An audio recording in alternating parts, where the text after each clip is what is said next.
Oy, good day mga kamots. Welcome back to our YouTube channel. So, for today's video, share ko lang sa inyo yung pagpunta ko dito sa event sa Makina Moto Show sa SMX Convention Center. Day 2 na nga pala ito ng event. So, tara, pasok tayo sa loob.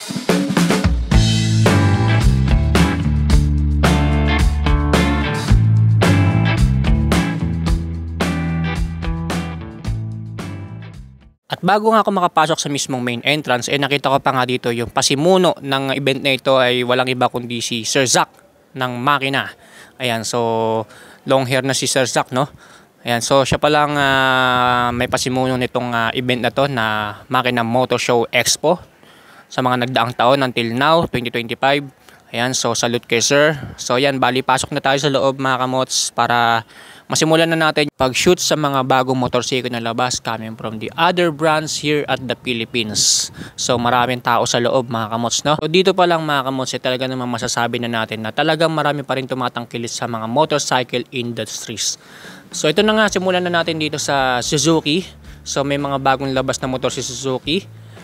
I think dalawang pang off-road bike yung bagong labas nila ngayon na unit. Ayan, so ito na yung isa, yung color blue. And then yung sa tabi niyan mga kamots, yung color yellow. Ayan, so napakaganda ng itsura. Ayan, so ito naman yung dilaw na pang off-road din mga kamots, no? Kung mapapansin nyo, magkaiba yung itsura ng gulong niya. So yung kulay blue, iba yung itsura ng gulong niya. Itong dilaw, pang off-road talaga. Ayan, so ang ganda rin ng kulay ng dilaw, napaka-vibrant ng color. So sooner or later, pipicture din natin sa YouTube channel tong dalawang bagong off-road ni Suzuki. So itong powder blue na off-road motorcycle is a DR-Z 4SM coming from Suzuki, habang yung dilaw naman mga kamots ay DRZ 4S naman ang name niya, no? Ayan, so excited na ako ma-feature to sa ating YouTube channel mga kamots. So sana si Suzuki Moto3 Gagalangin Tondo meron na yan para ma-feature natin sa YouTube channel natin. Ayan, so next naman mga kamos, sa Honda naman tayo. So ito na yung talagang pinag-usapan at talaga namang pinagkaguluhan dito sa Makina Moto Show Expo 2025, dahil marami nga na-shock at na-surprise dahil naglabas ng panibagong adventure bike si Honda. At ito na nga yung ADB 350cc mga kamos. So ito yung color red mga kamos, and then ito naman sa kabila yung color black. I think dalawang kulay lang yung nilabas nila mga kamos, no? Actually maraming natuwa at na-excite dito sa motor na to, pero may mga ilan din nagtaas ng kilay at nagtanong kung bakit tinipid pa raw ni Honda ng 50cc at hindi pa raw ito ginawang 400cc. Para nga naman expressway legal na. Well, hindi natin alam kung anong reason ni Honda kung bakit 350cc na ADB lang itong nilabas dito sa Pilipinas. But then again mga kamos, dapat maging masaya pa rin tayo dahil may bago na naman tayong pag-iipunan kung gusto nyo magkaroon ng ganitong ADB 350cc coming from Honda. So fresh na fresh, bagong labas, dito lang yan nilabas sa Makina Moto Show Expo 2025. Ayan, so next naman mga kamos, yung big bike na Honda CB1000 Hornet. Ayan, so color red din tong isang ito. Napaka-aggressive at napaka-futuristic ng design. Ayan, so inline Porsche mga kamos, 1000cc. Sooner or later, magkakaroon na rin yan sa mga kasa sa Honda Philippines. Alright, so next up mga kamos, from Kymco naman tayo. So marami rin mga bagong labas na motor galing kay Kymco. So ito na nga yung mga classic scooter nila, Kymco Like 150cc. Ayan, so merong black, merong powder green. Ayan, so from Kymco po yan. And then ito pa yung isa pang labas na bagong motor coming from Kymco, isa Maxi Scoot mga kamos. I think ito yung AK 550cc. Ayan, so napakaganda ng kulay at napakaganda ng mukha niya, yung front view sa may headlight pa lang. Ayan, so napaka-glossy ng design niya, no? And then another one coming from Kymco pa rin. So 350cc naman ang isang ito mga kamos, no? So I think this is the Kymco DT 350. Ayan, and then sa kabila niyan mga kamos, ito naman yung Kymco Dink na kulay puti. Ayan, so ang ganda rin ng kulay. So hindi pa natin ito napipicture sa YouTube channel natin. So sana mapicture din natin to sooner or later. And then this one mga kamos, although hindi naman to bago, so ito yung Kymco KRB na max 150cc. Ayan, so ito yung naka-chain type na panggilid mga kamots, no? So hindi siya yung naka CBT. So ito yung nakakadena na. So biruin nyo mga kamos, scooter tapos nakakadena, no? So sakihin ko lang yan. And then another one, Dink pa rin pero letter S naman to. So yung kaninang puti is the Dink R. So ito is a Dink S. So 150cc rin tong isang to mga kamos, no? So bagong Dink to, Dink S.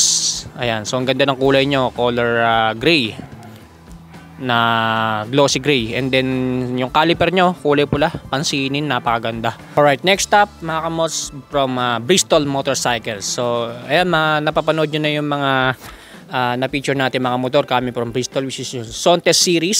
So may mga display din sila rito. Of course, syempre mga bagong-bago yung mga Sontes na yun na pinicture natin sa ating YouTube channel. So another new motorcycle coming from Bristol. This one is a Cab Pro. So as you can see, napaka-classic ng look nitong isang ito. So classical motorcycle siya mga kamos, na classic motorcycle. Ayan, so napakaganda, para kang bumalik sa mga year 80s. Ayan, dahil sa itsura niya, or much more than that mga kamos, no? So hango talaga sa old school yung design nitong bagong motor nito coming from Bristol. Ayan, so para ka talagang vintage dito. Napakaganda ng kulay niya, two-tone color, glossy gray tsaka gloss black. Ayan, napakaganda ng headlight, bilog na bilog. Ayan, so Cab Pro tawag dyan, 125cc mga kamos. And then this one yung kamukha ng Yamaha X-Max mga kamos, dahil doon sa itsura ng headlight niya. Pero coming from Bristol to mga kamos, ano? So this one is Bristol Maxi 160cc.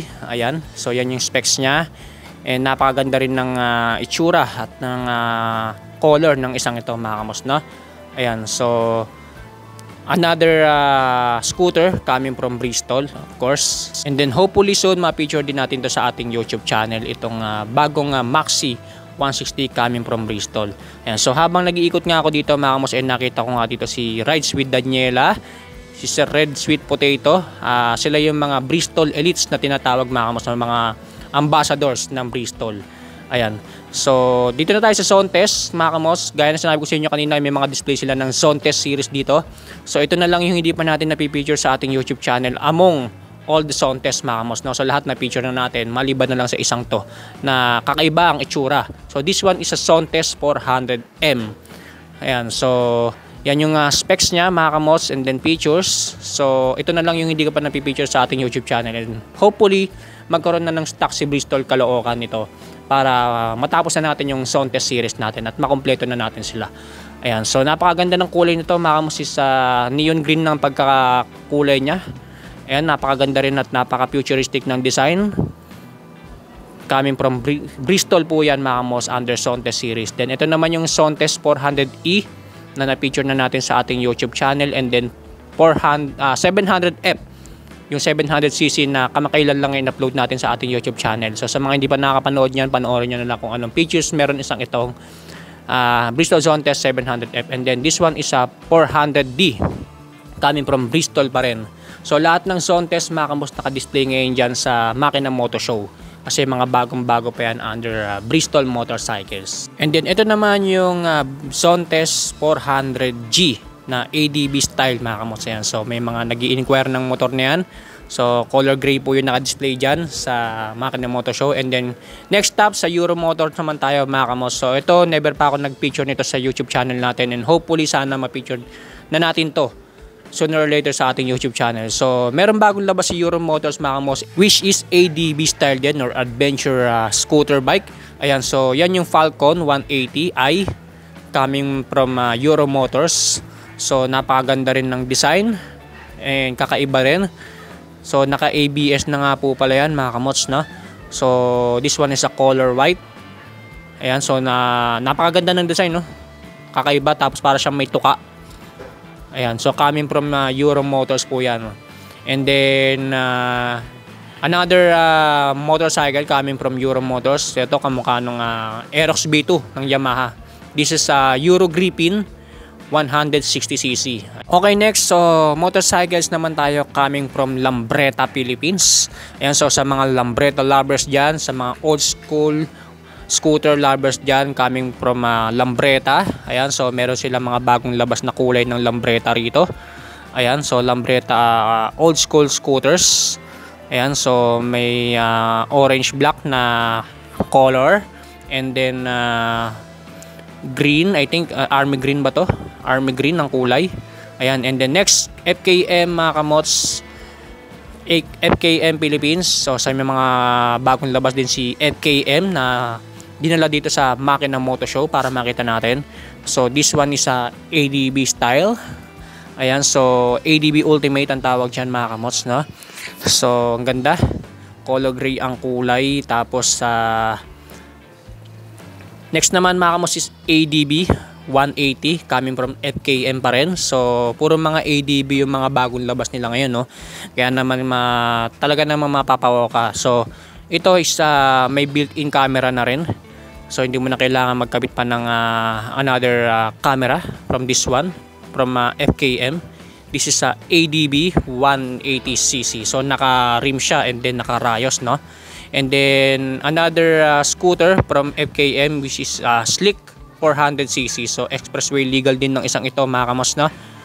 So napakaganda ng kulay, metallic gray. Ayan, so maxi scoot category from FKM. Well, si FKM mga kamos never pa natin na picture sa ating YouTube channel. So sana makahanap ako ng branch ng FKM malapit dito sa amin para makapag-picture tayo ng mga motorcycles naman nila mga kamos, no? So sa mga gustong malaman yung mga features ng mga motorcycle ni FKM. So meron din sila mga 125cc na nilabas. So this one is LTS 125. So 125cc. So scooter type din ng isang ito. And then napakaganda rin ng kulay, two-tone color. Glossy red and then black. Ayan, so naka digital instrument panel na rin ng isang ito. Tapos ayan, so ang ganda ng shock nyo, merong baso. Ayan, so ang ganda ng tail light nya, kakaiba rin ng design. Ayan, coming from ano po yan, FKM. So LTS 125cc. Ayan, so ito naman yung mga big bikes sa mga higher cc engine displacement coming from FKM. Ayan, so lahat yan nakadisplay sa Makina Moto Show 2025 Expo. Ayan, so sa mga FKM lovers, so sana try niyo yung na-try niyo masakyan yan, yung mga bagong motor ni FKM na big bikes. And then another 125cc coming from FKM, this is a Rev X 125. So itong isang ito mga kamusay, kamukha nung Italjet na dragster. Ayan, so nabulol pa ako. Ayan, so kamukha niyo yung mga kamus dahil pa lang sa itsura pa lang nito. Ayan, naalala ko kagad yung Italjet dragster nung nakita ko tong FKM Fecon. Ayan, so next up mga kamos, Kawasaki naman tayo. So marami mga nilabas din ng motor si Kawasaki. This one is a KLX 300cc engine displacement. So pang off-road din ng isang ito mga kamos, coming from Kawasaki. Ayan, so 300 SM. Ayan yung specs nya. So I think hindi lang ito yung first time na naglabas ng pang off-road na motorcycle si Kawasaki, no? If I'm not mistaken. So may mga nilabas na rin sila mga dati pa na mga pang off-road. So this one is the pinakabagong bago, KLX, no? And then Versys coming from Kawasaki pa rin. Ayan, so sa mga Versys lovers dyan, ayan, so may bagong labas si Versys, Kawasaki Versys 1100cc. Ayan, so 1100cc engine displacement po yan, yung Versys Kawasaki. So next, sa mga mahilig naman dyan ng mga sports bike coming from Kawasaki, so may another labas na naman si Kawasaki which is a Ninja 1100cc. So sports bike type po itong motor na ito coming from Kawasaki. So sa mga Kawasaki lovers dyan and then sports bike, ayan, so may bagong labas si Kawasaki which is the Kawasaki Ninja 1100cc. So next up mga kamos, another big bike coming from Kawasaki. Alright, so bumalik nga pala tayo dito kay Bristol Motorcycles to show you kung anong kaganapan ngayon dito. So kaya kung makikita nyo, ini-interview dyan si Motor ni Juan.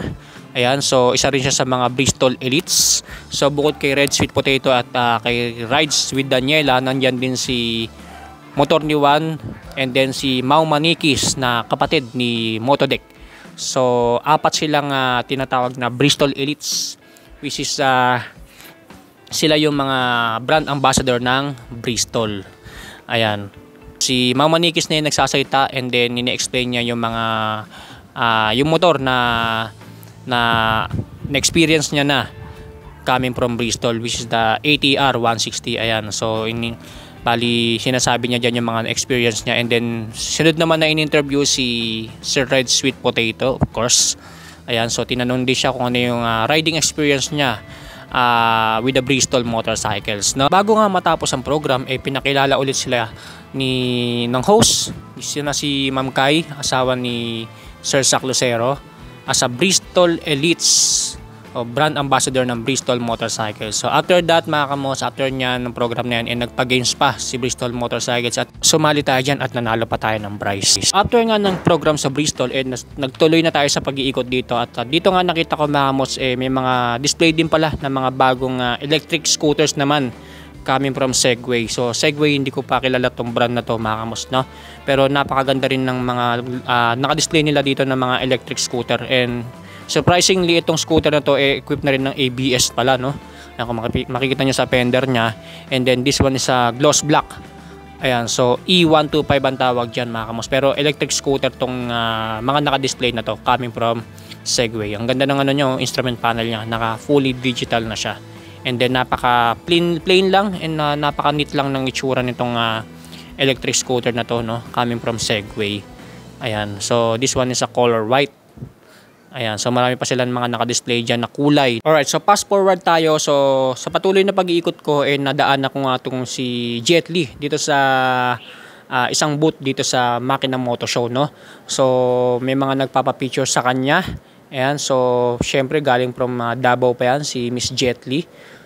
Ayan, so sumaglit lang siya dito sa Makina Moto Show Expo 2025 para ma-meet ng mga fans niya. Okay, so another brand new motorcycles naman tayo from KTM naman. So European brand po si KTM. So may mga bagong labas din ng motor itong si KTM. So pagka nakakita kayo ng orange na kulay ng mga motor, isa lang ibig sabihin nun, galing kay KTM yan. So ever since, hindi pa sila nagpapalit ng mga disenyo pagdating sa mga motor, no? Nandun pa rin talaga yung signature color ng mga motor nila, which is orange color. So orange color is from KTM brand. Ayan, so hindi na natin inikutan, no? And then next one, mga kamos, is from Hero Motorcycles. Ayan, so marami rin mga bagong labas na motor si Hero. Ayan, so may 125cc, may 150cc. Ayan, so hindi na natin sila inikutan kasi medyo pagod na rin ako dyan, mga kamos, no? Sa dami na ng mga inikutan na natin. Bago nga ako umalis dito sa Makina Moto Expo 2025 para umuwi na, nadaanan ko pa nga itong Wheeltech booth kung saan ini-interview si Mr. Jack Roberto. Isa pala siya sa mga ambassadors ng Wheeltech. Ayan, so ini-interview siya about sa riding experience niya with the Wheeltech. Ayan, so may mga in-introduce din ng mga batang racer dyan sa Wheeltech. Na nga natapos yung pag-ikot ko dyan sa day 2 ng Makina Moto Show Expo. So marami pang mga bagong labas na motor dyan, mga kamos, hindi ko lang talaga naikutan lahat sa sobrang dami. So meron pa dyan si SYM, si Royal Enfield. Ayan, so ito naman yung bit-bit natin na napanalunan natin sa mga games dito sa Makina Moto Show Expo. Ayan, so may mga napanalunan tayong prizes. Ayan, so uuwi natin yan. So congratulations kay Sir Sac sa another successful moto show this year. Sana maulit pa ang mga ganitong show sa mga susunod na taon.